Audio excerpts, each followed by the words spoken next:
Taruh bunga sih di Jati. Halo, waduh, apa kabar Bu Devi? Baiklah. Iya, terima kasih atas waktunya Bu Devi. Jadi, guys, pagi ini kita ketemu ya dengan salah satu owner properti, Bu Devi. Ini dari Daraya Group ya Bu Devi ya. Sejak ini Bu Devi sudah berusaha dari 2014, Ya, benar ya? 2014 sudah puluhan unit lah ya yang sudah terjual, yang Alhamdulillah. tersebar di banyak lokasi juga ya Bu Devi ya. Oke Bu Devi, izin ya. Jadi pertama mungkin boleh diceritakan ya pengalamannya kenapa bidang ini yang dipilih. Oke. Bidang properti ya. Ya, ya, ya. Ya, untuk properti itu menarik sebenarnya. Banyak yang bisa kita kembangkan dari usaha properti. Oke. Belajar juga dari pengalaman dulu kerja sebelum jadi usaha awal. Oh iya, dulu ini ya karyawan juga ya? Dulu karyawan. Oke. Nah, akhirnya memutuskan untuk berhenti dan membuka usaha bersama suami. Oke. Oh jadi ini join bersama suami. Iya, betul. Oke. Akhirnya Jadi kita mutusin lah si usaha properti ini untuk usaha. langsung ya. Jadi ketika beralih dari profesi profesional langsung beralih ke properti. Betul. Apa mampir dulu nggak mungkin buat restoran atau apa begitu? Enggak langsung properti. Langsung properti ya. Oke. Kan belum punya pengalaman waktu itu ya. Nah itu kira-kira dapat pemahaman mengenai dunia properti itu dari mana Bu Devi? Sebenarnya pengalaman sudah ada waktu saya dulu kerja. Nah, salah satu perusahaan yang saya pernah kerja itu juga bergerak di bidang properti. Oke. Jadi sudah ada pengalaman sebelumnya. Akhirnya diaplikasikan pada Guru besar ya waktu kerja iya, sana ya. salah satu guru besar Oke. untuk jadi ada background lah. Di samping pendidikannya juga hukum. Hukum dari hukum juga. Wah, luar biasa. Suami juga dihukum juga. Berapa lama dihukumnya? Oke. Nah, ketika pertama sekali ya dapat lokasi ya, apa sih yang menjadi pertimbangan Bu Devi dalam membeli lokasi tanah yang akan dibangun kemudian? Ya pertama, kalau untuk memilih lokasi pastinya waktu awal dengan budget terbatas tentunya kita mau yang simple nih awalnya. Kita cari di komplek perumahan ya. Karena satu pertimbangan kalau kompleks dalam kompleks dong ya? Iya, kompleks dalam kompleks kita cari perumahan yang rusak dulu awalnya. Oh, yang rusak. Cari rumah rusak. Murah pastinya ya? Iya. 2014 mulai itu masih murah lah. Rumah rusak, kita renovasi. Renovasi jual. Awalnya gitu. Awalnya, jadi kalau rumah dalam komplek itu syaratnya udah komplek nih syarat-syaratnya dari IMB-nya nggak perlu ngurusin gitu. Ya berjalan seperti itu. Fasilitasnya juga sudah ada. Jadi tinggal make up rumahnya, pembeli tinggal masuk lah bukan gitu ya. Oke. Nah, dalam perjalanan Bu Devi, nah tentu membeli tanah ini kan juga harus hati-hati ya. Nggak bisa juga pertimbangannya cuma harga murah. Tapi kemudian banyak juga mungkin yang mungkin pernah dengar juga ya ada sertifikat ganda segala macam. Nah, bagaimana kira-kira Bu Devi mensiasati agar tanah yang dibeli itu benar-benar clean and clear? Pastinya waktu beli kita harus cek status si sertifikat ini. Ceknya itu ke BPN. Langsung ke BPN ya? Iya, untuk sertifikat yang sudah apakah hak milik atau HGB itu kita bisa ceknya di BPN, Badan Tanah Nasional. Cek buku tanahnya langsung gitu ya? Langsung. Bermasalah apa tidak sebelum kita jual beli. Ini juga bisa dibantu oleh pihak notaris. Bisa dibantu ya sama pihak notaris ya. Pasti ada biayanya dong ya. Pastinya. Atau kita cek sendiri juga bisa. Sekarang sistemnya di BPN udah ada satu buku tanah ada sistemnya. Kita bisa masuk ke webnya mereka. Yang digital itu ya? Iya, digital. Jadi satu tanah kalau nggak salah. Nah, itu tinggal masukin si sertifikatnya. Itu webnya bebas. Kita bisa mengakses ke webnya BPN gitu ya. yang kita masukkan nanti untuk mengetahui tanah yang kita cek apa aja yang perlu dimasukkan? Nomor SHM.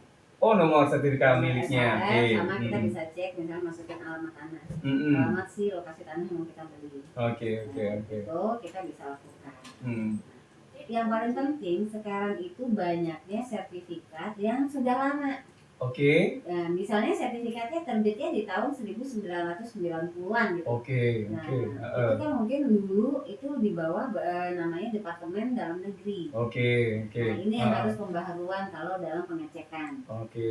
Baru ada ganti buku namanya. Ganti sampul buku ya.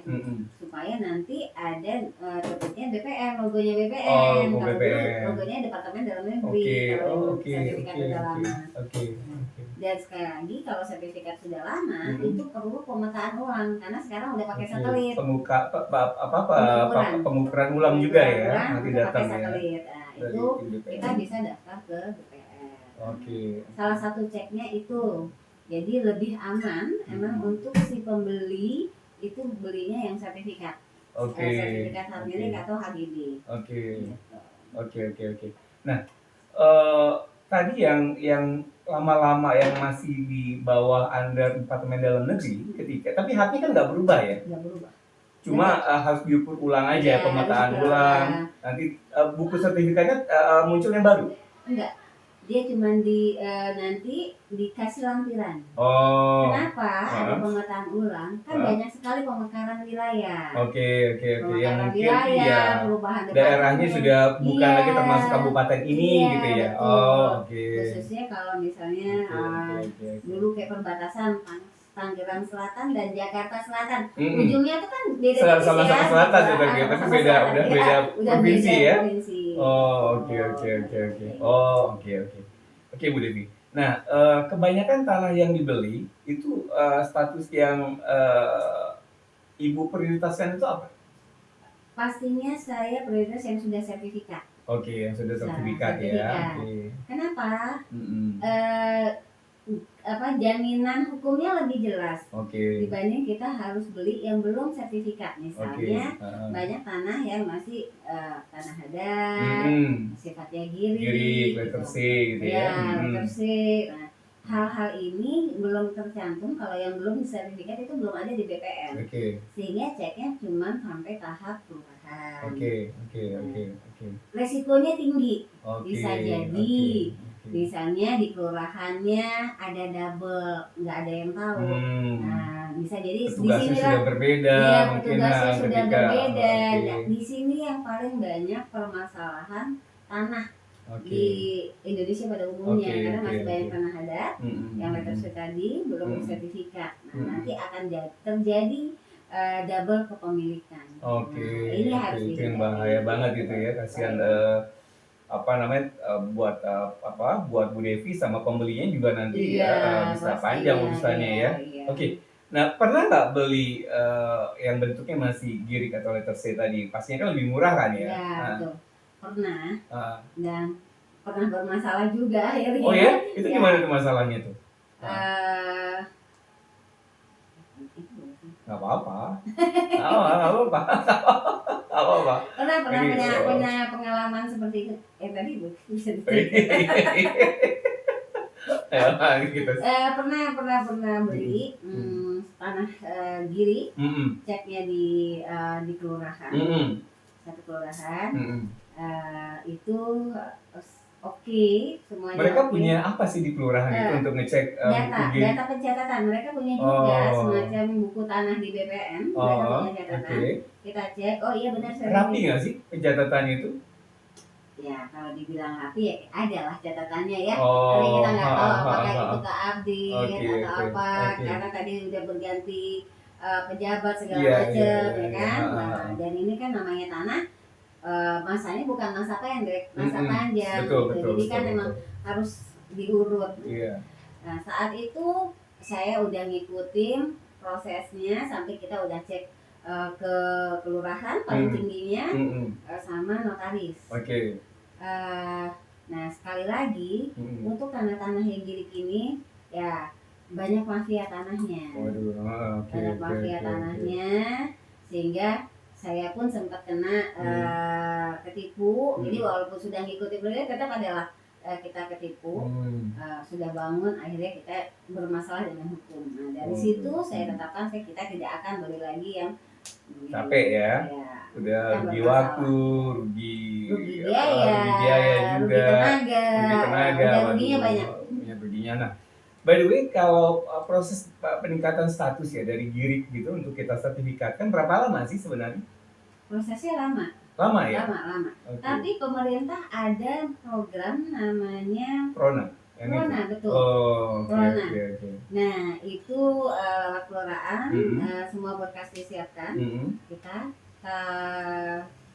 tapi kelemahan si Prona ini, dia karena sifatnya massal, bisa banyak terjadi kesalahan. Waduh. Itu kelemahannya. Massal dan masif soalnya. Iya.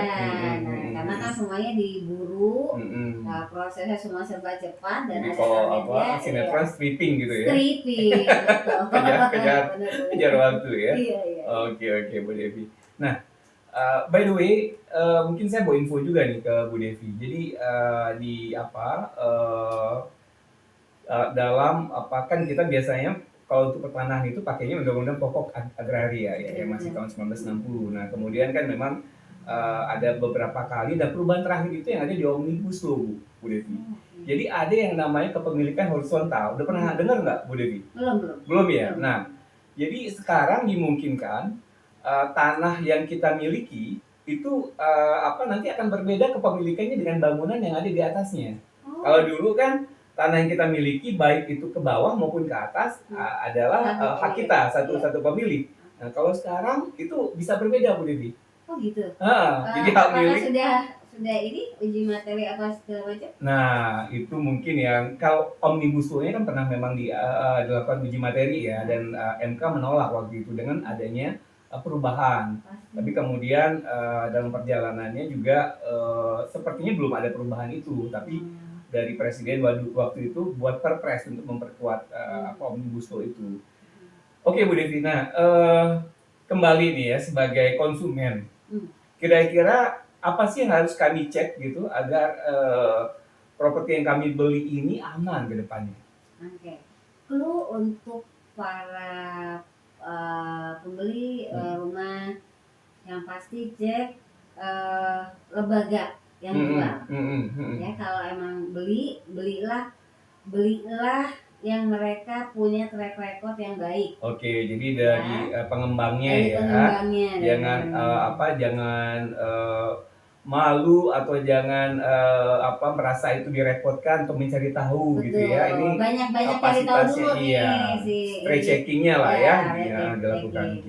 Yang kedua pastinya nanya ke developernya sertifikatnya udah pecah apa tidak. Itu nggak apa-apa ya kita tanya seperti itu ya? Nggak masalah, boleh ya. Justru kalau dia pengembang yang baik, dia akan menjelaskan status tanahnya dari awal gitu ya, legalnya seperti ini gitu ya. Oke. Dia harus menjelaskan kalau jangan nggak enak hati gitu ya bertanya masalah itu ya. Iya kan. Bapak punya uang. Oh iya. Pembeli aja. Iya, kan sama ada king gitu ya. Tapi katanya seller is dewa katanya. Saling ini. Iya, saling melengkapi, saling membutuhkan gitu ya. Oke. Terus pasti tanya kalau memang biasanya developer besar dia belinya juga hektaran, itu pasti punya proses pemecahannya. Tinggal ditanya itu waktunya berapa lama. Kami akan terima si sertifikatnya kapan. Biasanya perusahaan-perusahaan yang besar mereka akan kasih deadline. Kasih ini akan dipecahnya kalau. Nah, deadline-nya itu tertulis atau hanya lisan? Biasanya ada di dalam perjanjian. Ada di dalam perjanjian jual belinya ya. PPJB-nya sudah ada ya. Pada saat nanti waktu beli kan ada form beli. Form beli. Pemesanan, di situ juga nanti akan ada dicantum. Itu yang nanti akan dituangkan ke PPJB sebelum AJB ya. Oke. Nah ini pertanyaan sedikit mungkin banyak yang bertanya-tanya juga nih Bu Devi. Ketika Ibu beli itu kan pastinya atas nama perorangan ya. Nah apakah Ibu balik nama dulu ke atas nama Ibu, baru Ibu pecah kemudian ke atas nama nanti calon pembeli, atau langsung sih dari atas nama apa namanya yang pemilik awal langsung nanti ke atas nama pembeli, customer. Kalau belinya sudah hak milik, tinggal balik nama, kan hak milik berarti nama perorangan. Iya. Nah, ya udah, nama misalnya saya beli langsung nama saya aja, tidak ke nama PT. Kalau nama PT kan berubah hak status sertifikatnya, jadi pribadi. Kalau itu dia sudah pribadi. Kecuali dia HGB, gitu ya, ada bangunan yang itu nama PT, nanti baru. Pernah beli bangunan apa namanya properti atas nama PT? Sejauh ini saya belinya yang prioritas pribadi karena tidak ada biaya lagi untuk peningkatan hak atau perubahan hak. Oke. Nah terakhir Bu Devi, ya sebagai pengembang yang sudah eksis nih, kira-kira masih ada unit yang ready nggak nih? Masih dong. Di mana tuh Bu Devi? Saat ini saya lagi bangun di daerah Jombang. Ya, Tangsel itu ya? Tangsel. Jombang. Ya, buat beberapa unit dengan tanah yang luas tanah sama luas bangunan berapa tuh? Target kita itu untuk pasangan muda yang ingin beli rumah dengan rumah pertama ya. Rumah pertama dengan akses yang dekat. Jadi pasangan muda ini kan sudah cenderung malas beli rumah karena harga rumah mahal sekali ya Pak. Betul. Saya memang dari awal buat usaha ini gimana caranya anak muda harus punya properti. Caranya dengan tidak dihambur-hamburkan gitu ya uangnya ya. Betul. Nah kita buatlah lokasi bukan di klaster yang besar, tapi klaster kecil dengan akses yang mudah. Jadi dekat pintu tol, dekat kereta api, dekat stasiun kereta api. Aksesibilitasnya ya. Ke sana. Harganya berapa tuh Bu Devi? Biaya yang bisa ditekan. Iya, siap. Nah, per unitnya sekarang yang masih ready itu? Masih ready, kita ada 2 unit. 2 unit. Harga jualnya? Harga jualnya masih di bawah 500 juta. Wow, sertifikat udah siap. Sudah siap balik nama gitu ya. Ini dengan EM ya. Jadi ketika nanti beli itu udah include biaya notaris Bu Devi? Belum. Belum ya. Jadi masing-masing penjual pembeli kewajibannya masing-masing ya. Oke Bu Devi, mungkin itu dulu ya. Luar biasa ini waktunya, mohon nanti diberikan kesempatan kembali bila ada hal-hal yang ingin kami tidak lanjuti, kami perdalam lagi mengenai properti ini Bu Devi. Baik kalau gitu, terima kasih teman-teman ini semua, terima kasih. Sampai ketemu di sesi selanjutnya. Thank you, terima kasih. Dikat tuh.